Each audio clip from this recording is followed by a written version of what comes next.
Hi everyone, and welcome to topic 11 of research methods on applied research and quantitative research. I guess this week the applied research is in particular being couched around the idea of doing evaluations, evaluation type of research, and often that involves some quantitative methods, and so we're going to sort of connect those two topics this week. Quantitative research and applied evaluation type of research both deserve a lot of unpacking, and so this is a necessarily brief introduction which will go through some of the basics to give you an overview of what to keep your eye out for, but it's necessarily brief, and we'll just skirt over each of the topics that we're going to cover today.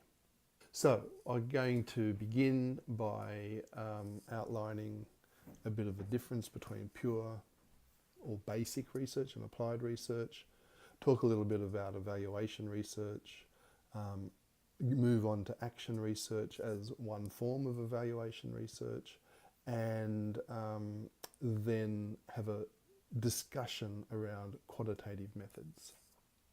So to begin, the topic as applied research, I guess, is drawing a distinction between two broad types of research which are often seen in literature on research. Basic research, or sometimes known as pure research, is research that is undertaken for the sake of knowledge itself, in and of itself, as a knowledge production process, without any concern about intended purpose or outcomes or usefulness applied to the within the world. This is knowledge for its own sake, whereas applied research is initiated typically with and by practitioners, but also scientists and researchers in any case who are interested in the application of knowledge. So it could be in a scientific context, that might be in terms of patents, products, engineering,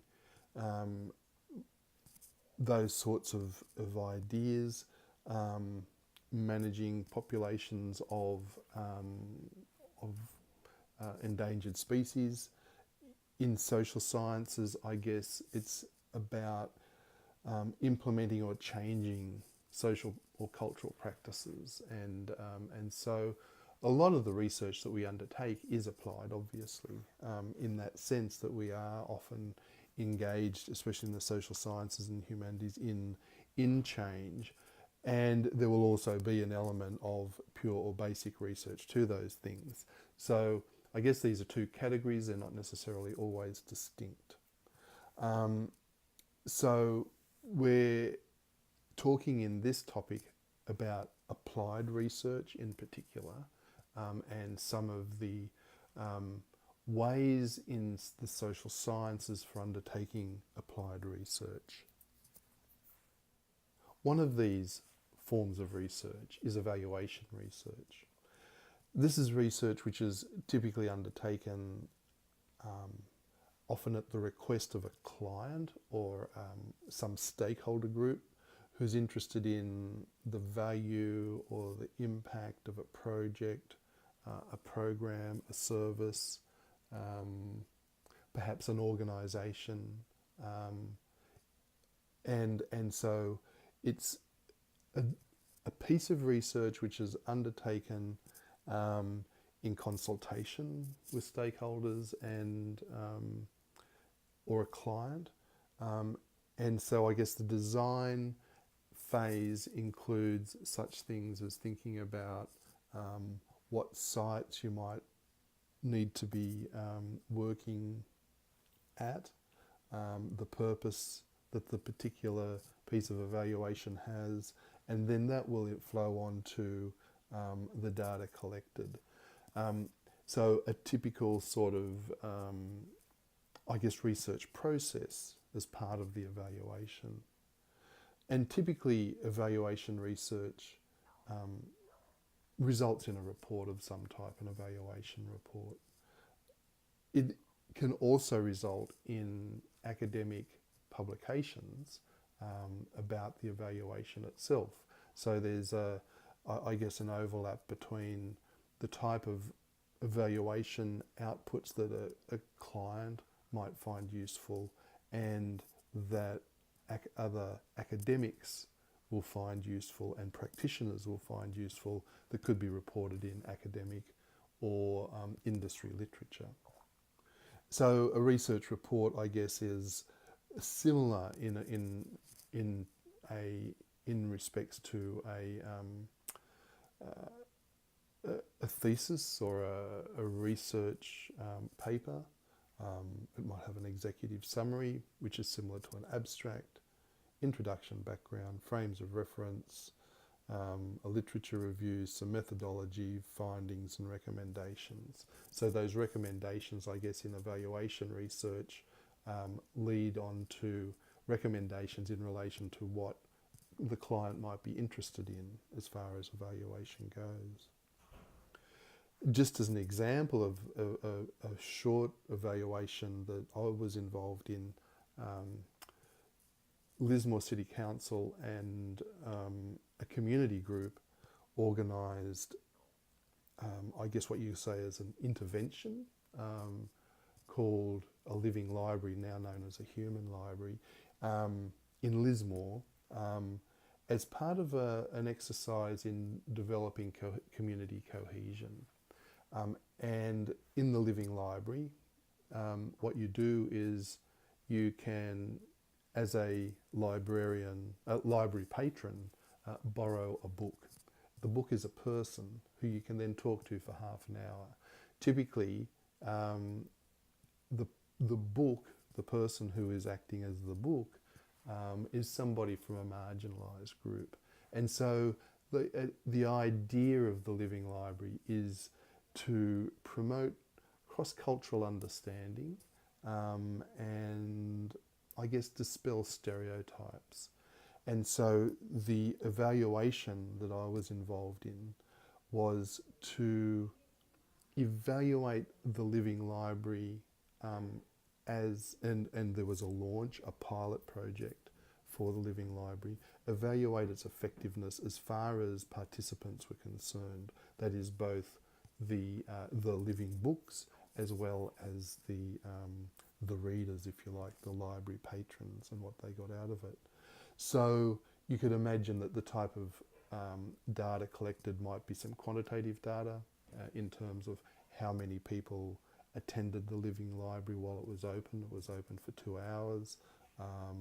The types of books that were borrowed, the length of conversations are supposed to be half an hour, how long did they go for, that type of quantitative data.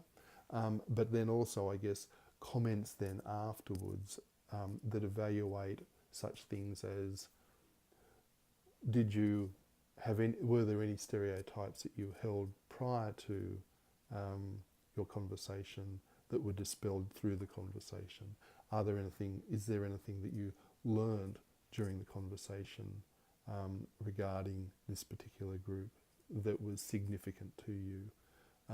Those types of questions that might give some indication of the type of experience that people had and how it connected with the aims of the actual project itself.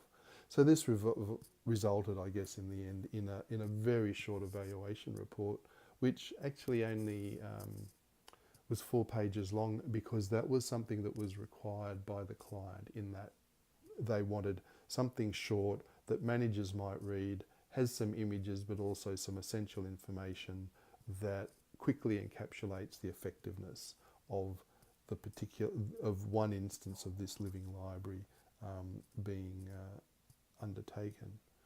As a result of that, I guess one of the reasons I'm talking about this is that that evaluations can be very useful, because in this instance, the evaluation report formed the basis, and provided some data on the Living Library in such a form that a larger grant could be applied for. In this case, it was part of the Department of Immigration and Citizenships grant program at that time, and they were interested in this type of program as something which could be replicated around Australia. There was a whole thing in 2007 around community cohesion and knitting together communities, and this was seen as a grassroots strategy for doing this. So the Living Libraries Australia project, in part, was possible because an evaluation of the living libraries themselves was available and could be drawn on as evidence for applying for this grant. So evaluation research typically is done by a researcher or a group of researchers working with an organisation to evaluate the effectiveness of a program or the efficiency of the program. A whole range of things could be undertaken in evaluation research, and this week's reading on evaluation research gives extensive detail on the types of evaluation, the purposes of evaluation, and how you might undergo evaluation research. There's a whole literature on this which, if it's important to you, you'll find. One form of research that is a type of evaluation research is action research. Action research is about practice, about learning by doing, where researchers and practitioners learn by doing together. And sometimes there's no designated researcher in this type of process. The practitioners themselves are the researchers. So there's a whole range of ways of doing action research. But what it is engaging in practice of some type together. It could be a group of social workers who are working with children and families on a particular program, who are coming together to explore in a planned, purposive way the practices that they're engaged in doing that work, and planning interventions to improve that work, and then reflecting on outcomes. So action research has a cycle of planning, action, observation, and reflection. Planning an intervention, doing the intervention, observing the results, and reflecting on the results. And then feeding that back into another cycle of planning and action. So the idea in action research, I guess, is to involve ourselves in practice, reflect on it with others in order to learn and understand the assumptions with which we're operating, the motivations with which we're operating, the sort of practices that are helpful and not helpful in whatever it is that we're doing. And also some reflection on how and why we learn in these situations. What type of questions do we ask ourselves? What is it that's important to us? What does that say about our practice? So it's a if you like, it's a process of praxis as well, of doing, thinking about what we're doing, often in relation with some theory, and bringing that back into our practice and implementing changes to practice in a continuing cycle. And when the action research is completed, is a judgment to be made in terms of, it might be time, it might be a number of cycles, it might be a choice in terms of the outcome has been achieved that's been required. So as you can see, here's an action research cycle. Typically, in a 2D representation of the action research cycle: planning, implementing, observing, reporting, evaluating, identifying further problems, thinking about issues, questions that we could ask about what we've done, and then planning further actions. That cycle can be represented in 2D as a circle, but often in 3 dimensions you will see it represented as a spiral, because it can keep on going indefinitely, but typically, of course, we've got time frames to work in. So action research cycles are important to think about in terms of going through a very purposive way of acting and reflecting on practice. There are different types of action research, often depending on the role of the researcher, but also the type of research being undertaken. There can be quite positivist action research. I might, as a researcher, be called in to work with a group of practitioners to improve a process that an organisation that an organisation does. It might be simply a production line type of technique that then is clearly an issue around maybe efficiency, and so as a consultant being brought in to improve the efficiency of a particular process. Measurable outcomes, perhaps quite positivist in its method in that sense. Participatory action research involves the framing of questions by the practitioner community itself, and involves therefore some interpretation around what the problem is.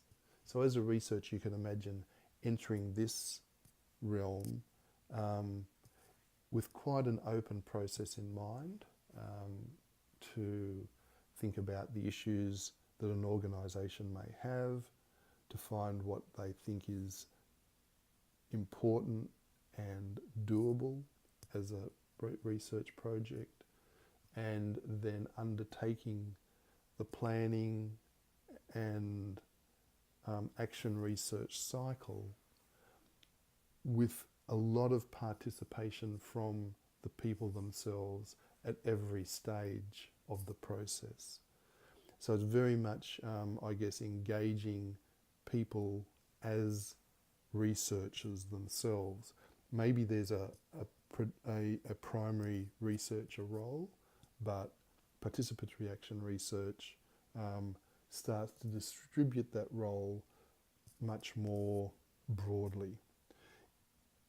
You could also do participatory action research as a group of practitioners yourself, and so I guess framing your own problems, and as a group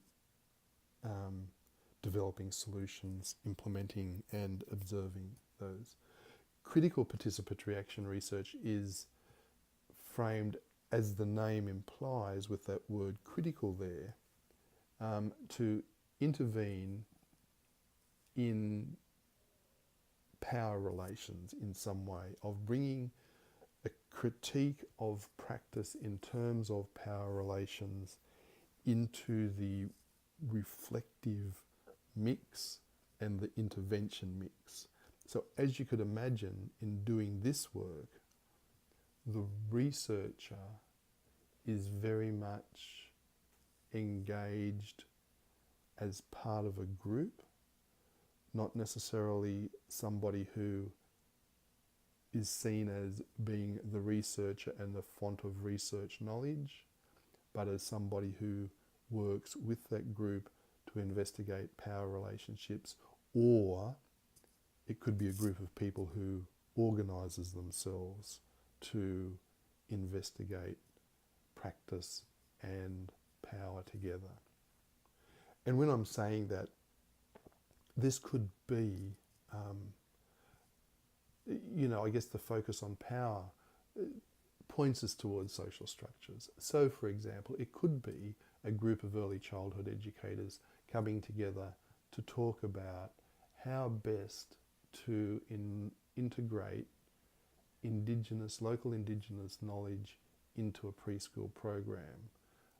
And clearly this would then involve some Aboriginal educators or elders as part of that process to inform the project and to talk about the issues that are going to emerge in that milieu. It may be that the educators themselves are the action researchers, but they're going to be thinking about their own practices in terms of how Indigenous knowledge is incorporated into the preschool program.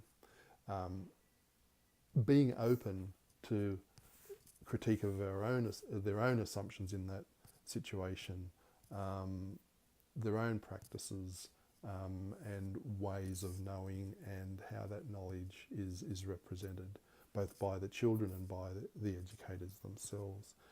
So critical participatory action research, I guess, is intervening into social structures, if you like, in that way. So action research is something to consider as a practitioner, as a group of practitioners, that could be used in evaluation research, but could, I guess, is also evaluating practice, and so isn't necessarily going to have that same sort of client-stakeholder relationship involved, but it could be a way of doing evaluation research, a specific method. So I wanted to move now to a discussion of quantitative research methods and a very brief overview of quantitative research methods. To start with, I would distinguish quantitative research from qualitative research, which is a typical distinction that's made in the literature around research methods and methodologies. Qualitative research is what we've been involved in mostly in research methods. If it involves samples of people, they're generally small samples, where we're doing some typically interview type work that generates data that will require some interpretation of the results, and from that we develop theory, or we adjust our theories, expand theories, fill in gaps in theories through that type of research. Quantitative research is different in that it works with large and ideally representative samples, that is, samples which statistically represent a large population, and I'll talk about that in a minute, involve statistical analysis in the analysis of results, and through that are testing a theory of some form. So quantitative research obviously quantifies things as well, so it uses numbers as the data in order to do the statistical analysis and to test the theories. Qualitative research typically is working with words and interpretation of words and texts and interview data and images, or whatever it is that we're working with. typically quantitative methods are positivist in approach, and they will test a hypothesis.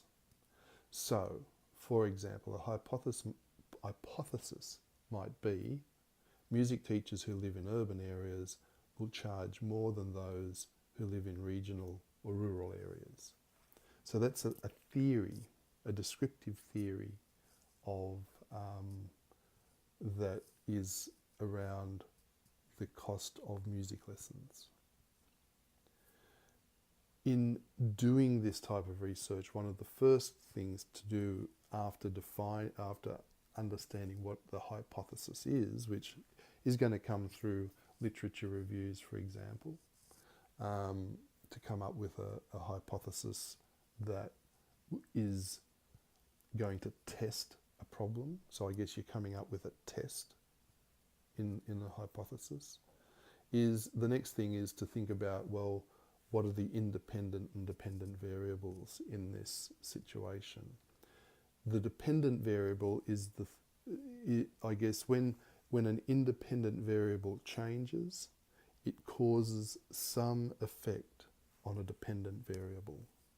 So in this case, when we change, the hypothesis is that when we change the independent variable, that is whether the music teacher is living in an urban area, a regional area, or a rural area, however those things are defined, then there will be a change that would be able to be statistically verified in the dependent variable, that is the dollars per lesson.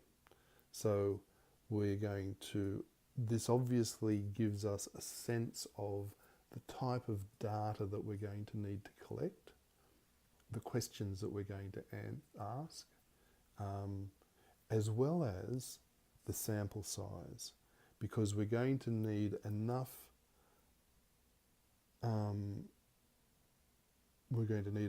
data from each of those three categories in order to test our hypothesis in a statistically valid way. I'm not going to go into statistics in this discussion, but I guess that leads you then into questions of how many people or how many points of data are required in each of these categories in order to test the hypothesis itself. And that's where you draw on preferably a statistician or someone experienced in quantitative methods to unpack some of that. Clearly there's a lot of questions to be asked about that particular piece of research. Where is a key one. Where are we talking about? This regional, rural and urban population. Is it Australia? If it was Australia would represent, and all the music teachers in Australia would represent a population. Clearly we can't do a survey of all the music teachers. Well, we probably could in Australia if we could find them. However, that would take a lot of time.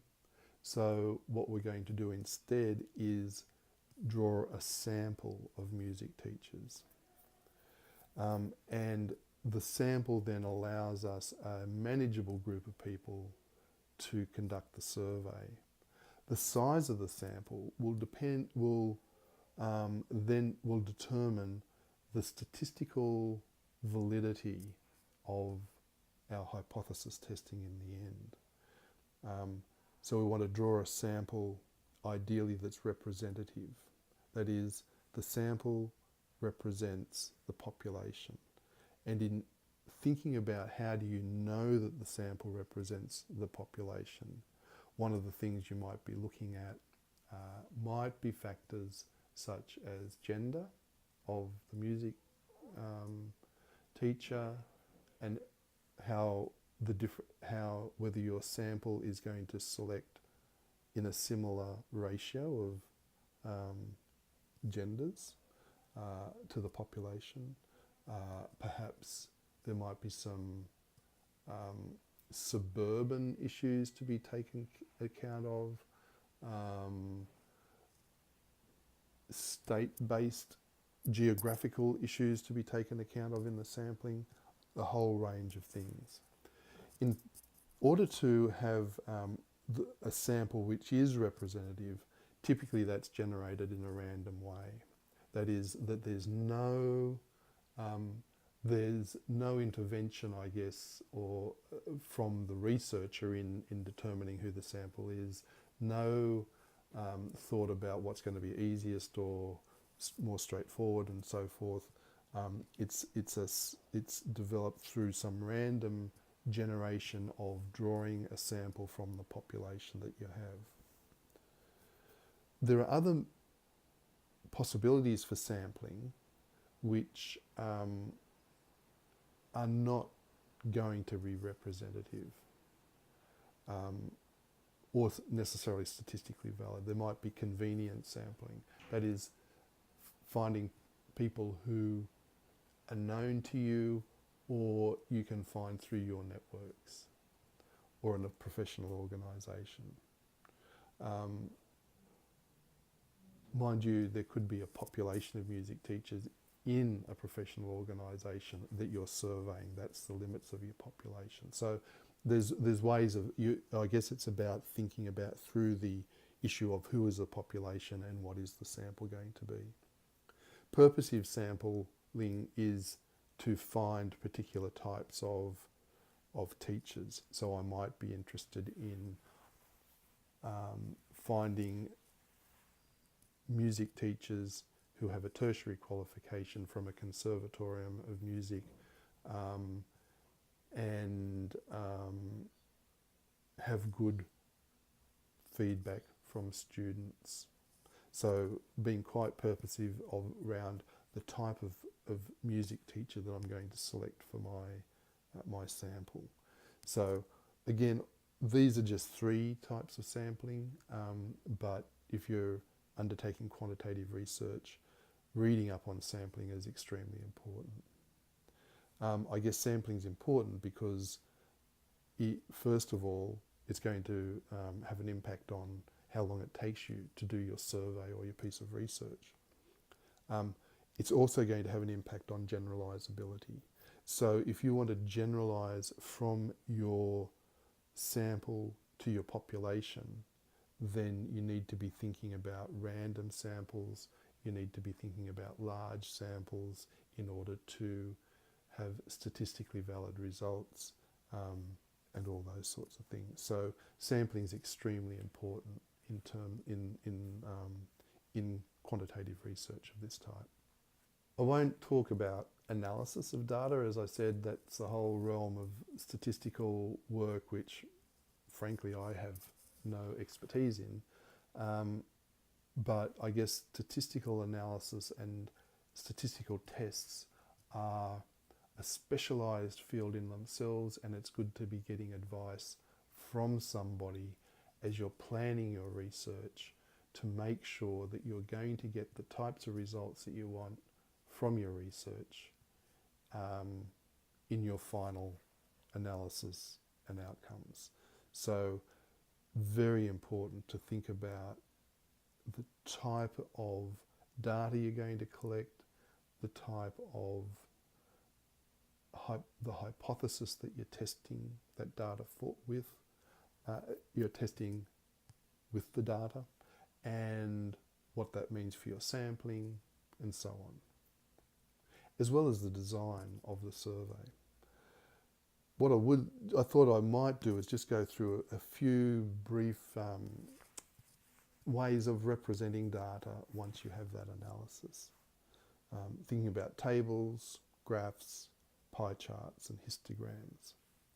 And I guess what I'll mention is that in reporting this data, thinking about reporting your data in terms of tables, that is labelling tables, table 1 with giving it a title underneath a table, versus figures being the graphs themselves, graphical representations of data, pictorial representations. So we all know what a table looks like. Here's a table of total enrolments in the School of Arts and Social Sciences units, Session 1, 2019, by week. So here our independent variable is the week. So I'll put, week 1, week 2, 3, 4, 5. The negative weeks are the week prior to the start of session, -1, -2, -3. And the dependent variable here is the number of students. I've called them student units. That is the number of students enrolled in a unit. So that doesn't necessarily mean one student is one student unit. One student might be doing 3 units of study, and so therefore that would count as 3. So definitions are really important when we're looking at our variables. But this gives you a sense of change over time in enrolments during Session 1, 2019. A table is a good way of representing the data in its numerical and exact form. A lot of information here, not necessarily easily interpretable, which is why we go to graphs, because it gives us a visual sense for comparison. One way of interpreting this data, of graphically representing it, would be as a bar graph. And here we can see the, it hasn't come out terribly well. The bottom chart being, of the chart is the week -3, 2, 1, then week 1, 2, 3, 4, 5, as we go up the page there. This probably isn't the best representation of the data, because it's sort of a bit counterintuitive, starting at the bottom and working our way up in time. I guess that sort of is intuitive, but maybe we'd normally sort of work as columns, you know, from left to right in terms of time. That would make more sense to us. So that might be one way of representing the data. But a better way might be, but this is just an example of a bar graph, just to give you one. A better example might be the line graph. And this gives us a much better sense of trend. I mean, the lines that join each of the points of data aren't actually meaningful, in a sense that they don't represent the actual data at a particular point in time, say at 2 weeks and 2 days. What they are is they're just connecting the points to give a sense of the trend from point to point. And so this gives us a much better view than the bar chart, in terms of just an intuitive look over time. And we can sort of see the peak. The bar chart obviously does that as well, but we can see that around week 2 and 3, that's when we have the most enrolments. People are still enrolling up until week 3, so that gives you some idea of how students enroll in units. And then after that time, it sort of decreases as there are withdrawals from units. So you can sort of see an enrolment pattern here that might be useful in doing some planning around how many people we have in our units. If we're 3 weeks out, might we need more teachers, classrooms, tutorials, all that sort of thing. So that's a use of a line graph. Perhaps a more useful way of using a bar graph might be other types of data where we're doing some comparison between things, rather than a data series that is a dependent and independent variable, where we're varying the independent variable stepwise over time. That mightn't be the best way of using a bar graph. Clearly, I think the line graph is a much better way of doing that. But a bar graph might be useful in terms of data like this about human losses in World War II by country. You know, we've got some measures here in terms of millions of people who were killed during World War II per country, as well as percentage of a country's population. And this gives us a good understanding of, very quickly, of both the magnitude of losses, but also the proportion of losses by country, and what that number, that actual gross number, and it is a gross number, means in terms of the population of those countries in World War II. So that might be a much better use of a bar graph for comparing between different countries the same type of data, different to that bar graph before. This is another bar graph which again shows us that there can be useful ways of representing data and not so useful ways. And this is a bar graph of salaries in a company, and so it gives you a sense of gross monthly salary and the number of times that salary occurs. And what you can see in this data is that that big block of blue is there because in this bar or column graph is a big block of blue because mostly the number of occurrences of a particular salary are either one time or two times, and mostly one time. And so everything's sort of in a big block. Now and then there's a salary where there's two people who have the same salary, but it's not happening very often. As a graph, it doesn't tell us a lot. So one way of reorganizing this data is to group it, and group it into bins. An idea, the term bin, meaning a group of salaries that might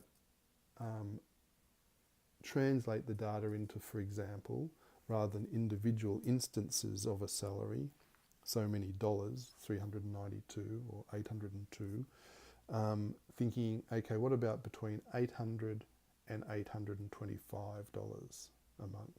What about between $825 and $850 a month? $25 bin groups, if you like. And so this transforms the bar graph into a histogram, where we're looking at the frequency of groups of salaries. And here the data then starts to tell us something about the most common salary area range, the lowest, the highest, and the type of distribution that we have of salaries. We can see here it's quite skewed. It's not even around a central point. It's skewed, and there's a tail that goes off into some high areas, possibly not too many people earning that. That's the managers who are right up the top of the scale. But you can see here the usefulness of a histogram, this idea of bars which represent a group, data grouped together.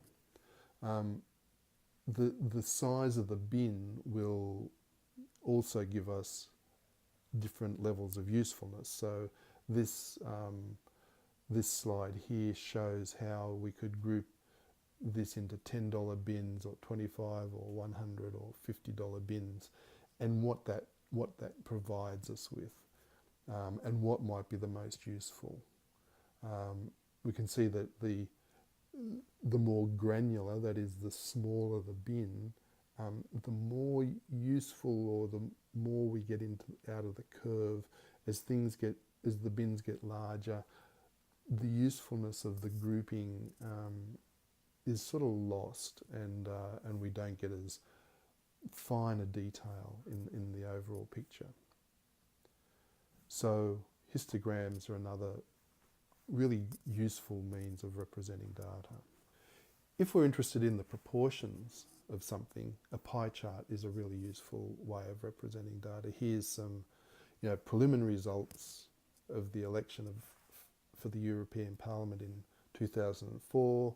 The percentage of seats allocated to each party group. You can see there's quite a range of parties there, about 7 plus a group of others. What the pie chart does is provide a ready sense of proportion and is really useful in that way. Percentages, not useful for gross numbers and trends or anything like that. It's specifically around percentages and proportions. So a pie chart is something to consider in those instances. There are many other types of visualization of data that are now available to us that are beyond the graphical form.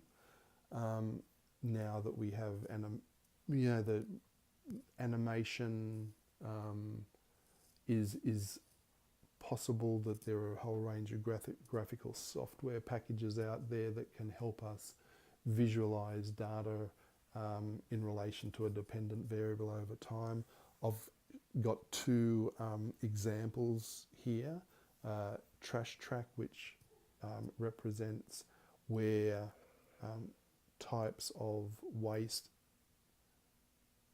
how long and where types of waste in the US take to get to their destination. So tracking waste using geolocators. And again, another video which is of I guess you could say US colonization, the process of US colonization or expansion over time, tracked through post office offices. So when a post office is started, it gets a dot, and over a sweep of time the dots change and you'll see that moves to the west. And so it's another way of, I guess, animating data that isn't just about a graph, a static 2-dimensional thing, brings it to life, I guess, in 2 dimensions, but gives us another dimension, which is time. There's a link here also to the Australian National Data Service, which has some principles and examples, again, of visualization of data. So that ends this week's topic. Bit of a mash together of disparate things, applied research in terms of evaluation research and action research, and a little bit of a survey of issues to think about regarding quantitative research, if that's the type of research you're getting into. Okay, well, thanks for staying with me to the end, and we'll be back for next week, final topic of research methods. I'll see you then. Okay, bye-bye.